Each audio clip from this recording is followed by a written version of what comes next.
warahmatullahi wabarakatuh.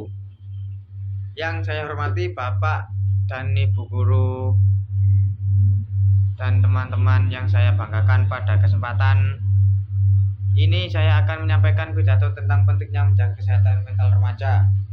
Remaja adalah masa peralihan dari anak-anak menuju dewasa. Pada masa ini kita mengalami banyak perubahan, baik secara fisik, emosi, maupun cara berpikir. Perubahan tersebut seringkali membuat remaja merasa bingung, cemas, bahkan tertekan. Tugas sekolah, pergaulan, dan harapan dari lingkungan bisa menjadi beban tersendiri. Kesehatan mental adalah kondisi di mana seseorang mampu mengelola emosi, menghadapi tekanan, dan menjalani aktivitas sehari-hari dengan baik. Sayangnya, masih banyak orang yang menganggap masalah mental sebagai hal sepele, padahal kesehatan mental sama pentingnya dengan kesehatan fisik. Remaja yang tidak menjaga kesehatan mentalnya bisa mengalami stres berlebihan. Jika dibiarkan, stres dapat mengaruhi konsentrasi belajar dan hubungan sosial. Tekanan dari media sosial juga menjadi salah satu tantangan besar saat ini. Banyak remaja membandingkan dirinya dengan orang lain sehingga merasa kurang percaya diri. Selain itu, perundungan atau bullying juga dapat memberikan dampak buruk bagi kondisi mental remaja. Korban bullying sering merasa takut, sedih, dan menarik diri dari lingkungan. Oleh karena itu, penting bagi kita untuk saling menghargai dan menciptakan lingkungan sekolah yang aman dan nyaman. Menjaga kesehatan mental dapat dimulai dari hal sederhana seperti bercerita kepada orang yang dipercaya saat merasa sedih atau tertekan. Jangan memendam masalah sendirian. Bicara dengan orang tua, guru, atau sahabat dapat membantu meringankan beban pikiran. Kita juga perlu mengatur waktu dengan baik antara belajar dan beristirahat. Tubuh dan pikiran yang lelah dapat memperburuk suasana hati. Melakukan hobi, berolahraga, dan beribadah juga dapat membantu menenangkan pikiran serta meningkatkan rasa bahagia. Jika merasa kewalahan, tidak ada salahnya minta bantuan kepada guru BK atau tenaga profesional. Itu bukan tanda kelemahan, melainkan bentuk keberanian. Teman-teman sekalian, kita harus belajar menerima diri sendiri apa adanya. Setiap orang memiliki kelebihan dan kekurangan.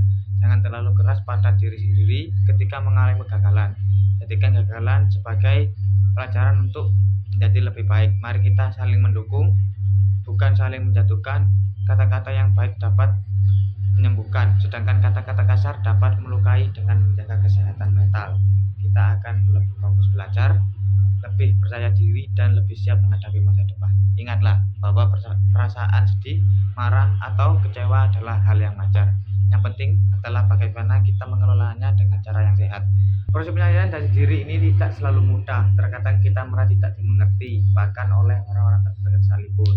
Perasaan tersebut wajar, namun jika terus dipendam bisa berubah menjadi tekanan batin yang berat.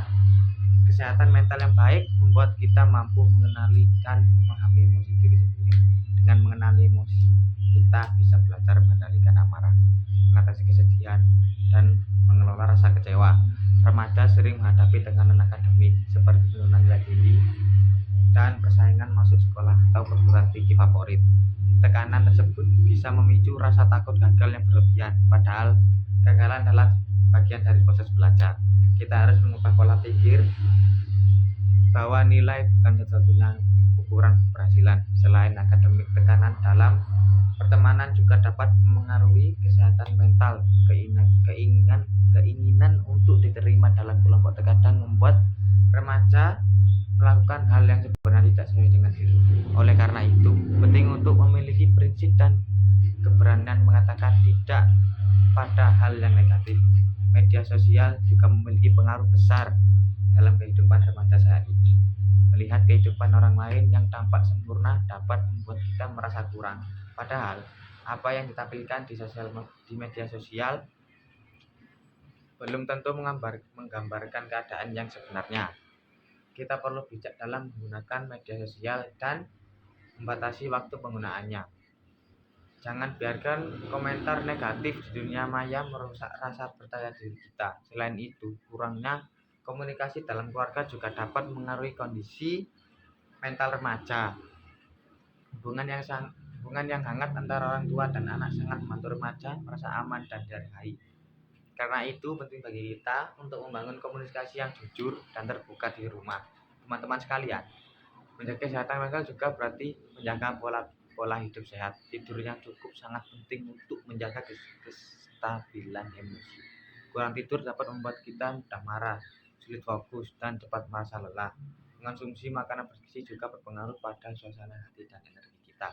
Olahraga secara rutin dapat membantu tubuh menghasilkan hormon endorfin yang membuat kita merasa lebih bahagia. Selain itu, kegiatan positif seperti mengikuti organisasi atau ekstrakurikuler dapat meningkatkan rasa percaya diri. Dengan aktif berkegiatan kita belajar bekerja sama, bertanggung jawab, dan menghargai orang lain.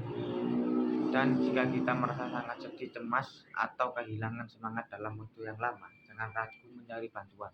Meminta bantuan bukan berarti kita lemah, tapi menunjukkan bahwa kita peduli terhadap diri sendiri. Guru BK di sekolah adalah salah satu tempat yang bisa kita datangi untuk bercerita. Kita juga bisa berbicara dengan wali kelas atau guru yang kita percaya. Yang penting, jangan menyakiti diri sendiri ketika menghadapi masalah. Setiap masalah pasti ada jalan keluarnya. Walaupun terkadang membutuhkan waktu, kita harus yakin bahwa masa sulit tidak akan berlangsung selamanya. Teman-teman yang saya banggakan, mari kita ciptakan budaya saling mendukung di sekolah. Jangan mengejek teman yang terlihat berbeda atau sedang mengalami kesulitan. Jadilah pendengar yang baik ketika ada teman yang ingin bercerita. Kadang-kadang kehadiran dan perhatian sederhana sudah sangat berarti. Kata-kata yang kita ucapkan bisa menjadi semangat bagi orang lain. Sebaliknya, kata-kata yang kasar bisa meninggalkan luka yang dalam. Oleh karena itu, mari kita gunakan bahasa yang sopan dan penuh empati. Kita juga perlu belajar mengelola waktu dengan baik agar tidak merasa kewalahan. Buatlah jadwal belajar yang seimbang dengan waktu istirahat dan hiburan. Jangan menunda pekerjaan karena hal itu hanya akan menambah beban pikiran. Disiplin terhadap waktu dapat mengurangi stres yang tidak perlu. Selain itu juga penting untuk mengenali batas kemampuan diri sendiri. Jangan memaksakan diri hingga kelelahan hanya demi memenuhi ekspektasi orang lain. Belajarlah mengatakan bahwa kita membutuhkan istirahat ketika tubuh dan pikiran sudah lelah. Ingatlah bahwa kesehatan mental adalah investasi jangka panjang untuk masa depan kita. Billahi taufiq wal hidayah. Wassalamualaikum warahmatullahi wabarakatuh. Sekian dari saya. Pasti ketemu.